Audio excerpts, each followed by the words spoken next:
I'm Benita, and this is my podcast, Laid Off to Lift Off. The goal is to provide real layoff stories from all walks of life in 15 minutes or less. Hear about the day it happened, where they are now, and inspiring advice to help you through your own journey. Whether you've been there, are in it now, or think it's coming, I want you to know that you're not alone. Hi, everyone. I'm here with Lindsay, who graciously accepted my offer to be on this podcast. She's going to go through the day she was laid off, how she found out, what she's up to now, what's next for her, and advice for anyone in similar situations. Lindsay and I worked at the same company, but we never crossed paths. I actually saw a post of hers on LinkedIn, and I commented. She agreed to be on my podcast after I pitched it to her. So thank you so much, Lindsay, for agreeing to be here today. Yeah, I'm so happy to be here. My biggest motto is feel the fear and do it anyway, which is what I'm doing today. Of course, I have a lot of doubts about making my layoff super out there and visible, but really the key for me is to inspire people and empower people as much as possible. I am a really big believer of owning your story. I love that. Thank you. So tell us about the day it happened. How'd you find out? Well, the day that it happened was really interesting. I had heard rumblings around that something was possibly gonna happen, and I got the email from my boss, which was very ominous. And right at that point, I knew. Yeah. It was a weird feeling, especially because I was a week earlier from going back to the office. So I was on maternity leave and I was going to be going back that next week. So that was also kind of like an interesting layer to all of it. But I knew from that point, and then there was a meeting scheduled. The weirdest thing about it is that it just didn't feel like my boss. It was very robotic and cold. And I knew that it was just something that wasn't personal and that he just had to get through, and he had to do it in a certain way and be professional, of course, with HR on the line. I can't really say it was a huge shock, but it always hits different when it actually happens to you. Yeah, for sure. How awful. I'm so sorry that happened in the way it happened too. Was it on a Zoom call? It was on a phone A call, phone so call. not a Zoom call. And I think part of that was because I technically wasn't working since I was on leave. Right. Maybe if I was working, it would have been a Zoom call, but I mean, I appreciated that it was just a phone call at that point. So he told you this was happening. And what was your first reaction? My first reaction was to thank him. I know that sounds kind of weird, but like I said, I really didn't take it personally. I wanted to leave on good terms with him. He's been a really amazing manager, and I've worked with absolutely incredible people. So I don't hold it against anybody. Of course, like it's hard to say you don't take something completely personal like that, but Right. that was really my first thought. From there, I kind of went into a little bit of a shock, mainly because I was really excited to go back. I really missed my colleagues, and I really missed that camaraderie and working on challenges and problems. I was ready to go back and hit the ground running. So that was a big disappointment. I know exactly how that feels. So what are you up to now? What's next for Lindsay?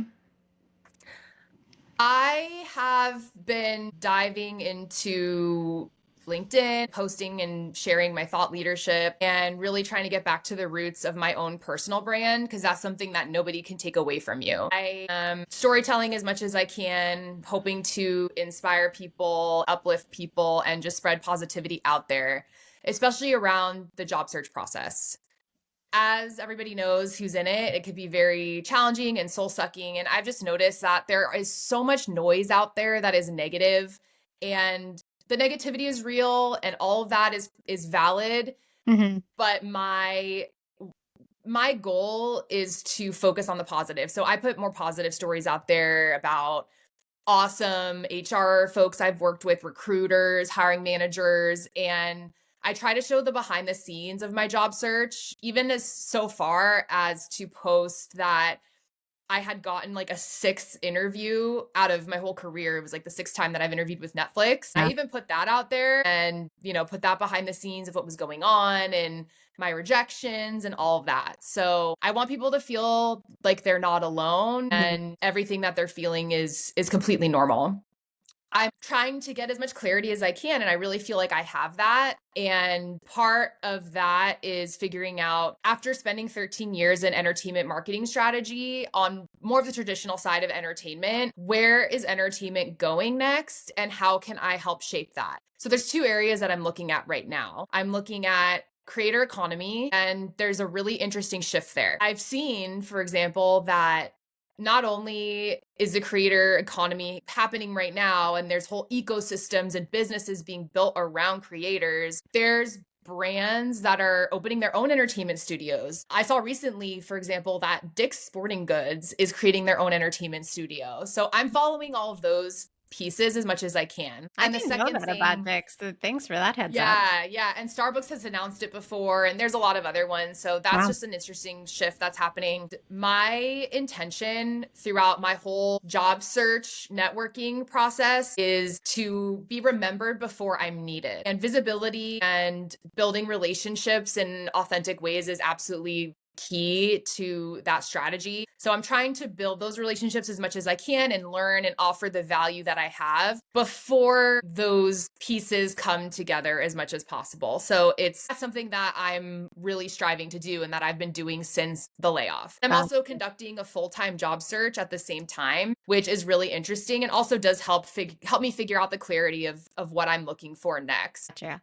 That all sounds fabulous. Do you only post on LinkedIn or do you have other platforms that you post to as well? That's a really good question. I've built my following on LinkedIn over the course of my career, mostly starting about 5 years ago. And I took a really big pause from that. And now I'm really turning things up back to those postings and getting things out there. I am at about 5,600 followers right now on Yeah. LinkedIn under Scrappy Strategist. I did build a TikTok for Scrappy Strategist. That's just living there alone, just, lonely right now. I'm Yeah. dabbling in video content a little bit, but it's really daunting. Of course, as people know that have done these kinds of things, the hardest part is always starting because you always feel like it's like a mess and it's not perfect. So Yes.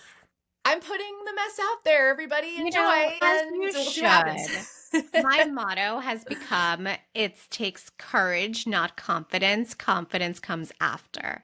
You need to Love have the that. courage to start. Just do it scrappy, do it messy. Sometimes I put out these videos and my lips don't match up to the words I'm saying because my editing is totally a mess. But that's Yeah. okay. It happens. Everything is a learning experience.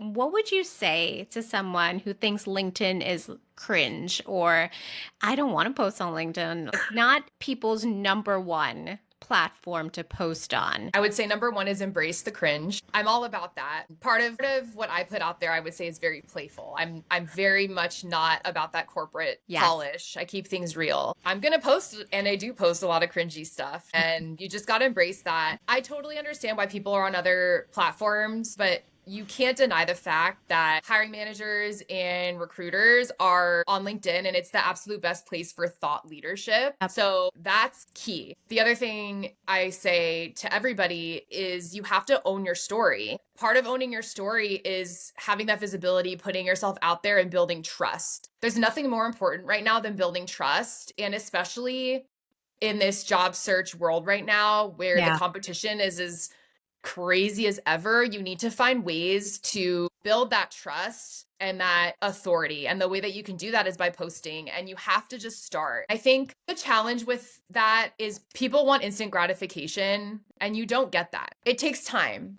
You have compounding effects when you stay at it consistently. It could take 6 months. It could take a year. You can get no engagement and no likes for months. And Yeah. then one day you hit this plateau and all of a sudden your viewership and your engagement rises. What I tell others is it's kind of like investing your first $100 in the stock market.